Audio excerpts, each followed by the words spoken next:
Hi, I'm DV LeBron with the Ellis Parker Show. Today, my very special guest is Mr. Eduardo Gonzalez, who's running for MISD School Board Place 3, the incumbent. How are you doing? I'm doing great, DV. Thank you for having me on your show. It's a pleasure to Well, be here. thank you for coming on, my friend. You're running for re-election. You've been there for what, a few years now? I About have three? served one full term of 3 years. So you've been on the school board for about 3 years now. There's been a lot of people that have moved in, a lot of new people. So can you go ahead and just kind of introduce yourself, sir? Absolutely. So I've been married for 24 years to my beautiful wife, Cynthia. I have 3 children. One is in college. 2 are currently attending Midlothian ISD schools. I have a 3rd grader who attends Gene Coleman, and I have a 7th grader, and she's at Dietrich Middle School. I've been rooted in Midlothian for 6 years now, and I'm here for the same reason a lot of people are coming here, and that is for the schools. That is what drove us here. Just a little bit about myself. I am an educator by trade. I have 24 years experience in public education. Throughout those 24 years, I have served as a classroom teacher. I've served as a campus administrator. I'm also right now at the central office level, and obviously right now I'm on the school board. I have a bachelor's degree from Texas A&M International University in education. I have a master's degree from Dallas Baptist University in educational leadership. Wow. You were really busy with the school stuff. It's awesome that you were able to reach that kind of pinnacle in education. Um, I had you on before, and we talked a lot of issues, and I plan on getting on in those definitely. But what makes you want to run again? Because this is a hard thing. There's a lot of your time that goes in it. I've seen you. So why would you want to do that again? Absolutely. So I invested in my community. I care about the future of Midlothian. Over the past 30 years, we have seen neighboring cities decline academically. And when that happens, it impacts the city. I'm very protective of Midlothian. We have the potential to be the best district in the state of Texas. And I feel that my experience as an educator with my background, I can provide that support to help us move forward. We've done a great job these past 3 years. Over the past 3 years, our enrollment has gone up close to 1,000 students. And that's not going to stop. However, as we grow, there's challenges that come with it, and there's decisions that will have to be made in order to move forward. What is the biggest thing you said that you've learned in the last 3 years about being there compared to when I had you here sitting here as a candidate compared to now being a board member? Yes, as a board member, when I ran the first time, my mentality was, well, I've been in the classroom. I can relate to the teachers, but it's really not about the day-to-day operations. It's about governance. It's about policy. The role of the school board trustee is 3 things. It's evaluate the superintendent. It's approve the budget, the tax rate, and it's also about policy. The policies that the ISD approves are kind of what allows things to happen or not happen within the district. I want you to keep in mind that our community has some core values and some beliefs. And I want to make sure that my decisions that I make for the district also align with the core values and the beliefs of our community. Speaking of a big decision that you made, that was bringing in a new superintendent. Miss Faye went to somewhere down in out by Waco, I believe, and so we got a new superintendent, Mr. Belding, who had on. Can you speak on that decision and your thoughts on Mr. Belding? Absolutely. I was involved in the rigorous process of interviewing for our next superintendent, and the board unanimously selected Dr. David Belding. He's an experienced superintendent who comes from a district that mirrors Midlothian. Throughout the process, those over 40 applicants, and we narrowed it down. We talked to candidates multiple times. But at the end of the day, the board felt very confident in selecting Dr. David Belding. And let me tell you what, as of right now, he has not disappointed us. And I mean, tell me about kind of like what goes into that a little bit. I know you can't talk about all of it because there's some stuff that has to stay behind, but talk to me about some of the worries when he came in, when all the candidates were coming in. What were you looking for in a candidate? Absolutely. Throughout the process, it was 2 or 3 interviews. However, even before that, it was sitting down, reviewing resumes, one after the other. I had a pile this big of resumes and just, putting a next, putting a check mark, putting a maybe, narrowing it down. So we finally narrowed it down to about 5, from 5 to 2, from 2 to 1. And there went, and the announced Mr. Belding. If for those of you that want to see his interview, it's on the page. You can look it up. From one of the other things that you have to deal with as a board member is budgets and taxes. So and I'm going to move into taxes a little bit, but first I'm going to discuss the budget. You're getting ready to roll into another budget. It's almost always budget season. Last budget that you did, there was a 66. The 66 was the rate set for M&O, which is kind of how it affects you, the homeowner, with the rate that they set on M&O. There were discussions about teachers, about getting them extra pay.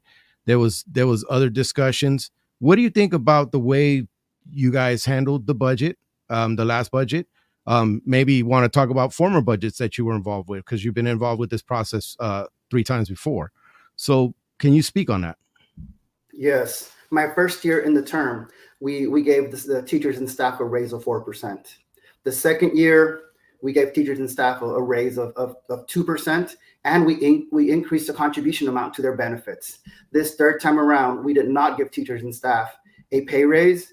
And DV LeBron, I'll be very honest with you, I did not approve the budget because it did not include staff pay raises.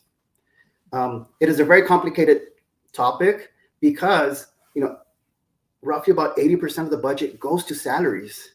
And then you have to pay everything else with the remaining 20% per se. This involves a lot of conversations, a lot of background work, so that when it comes time to the boardroom, you see a very condensed conversation of all the work that's been happening in the background. And our district does a good job just presenting the facts of this is what we have, these are our expenses, and making it work. You know what? And I could say that MISD has school board members have been very transparent, at least whenever I've asked questions. So how important is transparency to you in these last 3 years? Can you talk about transparency on that? Absolutely. As a trustee, it's very important to be transparent. 3 years ago, when I was in the same position, seeking this position, I got asked a lot of questions. Are you going to lower taxes? And I always said, I'm going to do my best to lower taxes. And I'll tell you this, DV, since I've been on the board, we have lowered the tax rate, and we've lowered it enough to where we actually see the difference in our house payment. My house payment has gone down $100 because, one, the board, two, what the state did to provide extra support with the homestead exemption. Now, we got an insurance crisis, which might wipe that off, but that's beyond our control right now. Well, speaking of taxes, yes, that's been a conversation because people are struggling with their tax. When they get their tax bill, they're posting all over the place. It's crazy. It's when people pay the most attention when they get that tax bill in there. And the biggest part in Texas, for those of you that don't know, the biggest part of your mortgage that comes out with taxes is from the school district. So who you have on the board decides a big chunk of that tax burden you pay. That's why it's important to pay attention to your local elections. You came up at 66. You've cut the tax rate. There were some people who would have liked to see maybe a no new revenue rate or something closer because of the rise of homes. Can you speak about that process, what you were thinking versus when you were a candidate versus being on, and why you made the decisions you did when it came to taxes, the tax rate? Yes, good question. So when we set the tax rate, there's 2 buckets of money in the tax rate. We have the maintenance and operation, and we have the INS, interest and sinking fund.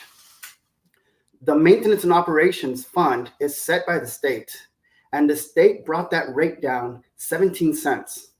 Now, as a board, we have the autonomy to decide at what rate we want the interest and sinking fund. Last year, we had the opportunity to actually go to the no new revenue rate, and it was at a 0.002% rate above the no new revenue. When it came time to approve the budget, I will proudly say that I made promises 3 years ago, and I've kept my promises to fight for the lowest tax rate possible, and at the same time, for the district to be able to take care of paying its debt. that is currently in place. And, and those things that definitely is pertinent. The district it does have quite a little bit of debt. I believe it's 29% is the debt service, 29% of the expenditures, I believe it is. But what is the biggest financial worry that you have for the district going forward? Did we get our water funds? And I know the state didn't do anything. How is that going to affect the budget?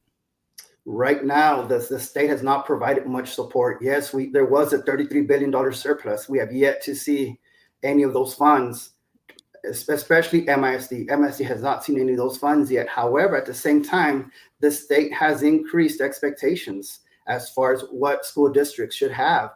This year we implemented more SROs because the new legislation requires that we have an armed guard at every campus. And what I love about Midlothian is that we have a great partnership with our police department, with our city, and they actually help pay part of the bill, which allows Midlothian ISD to have SROs at every campus. But those initiatives are not cheap, because along with SROs come police vehicles and equipment and training. However, the ISD has done a great job being able to handle that aspect of the state mandates. However, we are facing some challenges as we speak. The price of everything has gone up for us at home. The price of our groceries has gone up. Our fuel cost has gone up. Entertainment has gone up. The ISD is not exempt to that. The ISD is also having to make some tough decisions because the price of everything that the ISD purchases, as far as physical products and services, has gone up. Yeah, it has in every single thing. And I'm sure it's affecting the district. Yeah.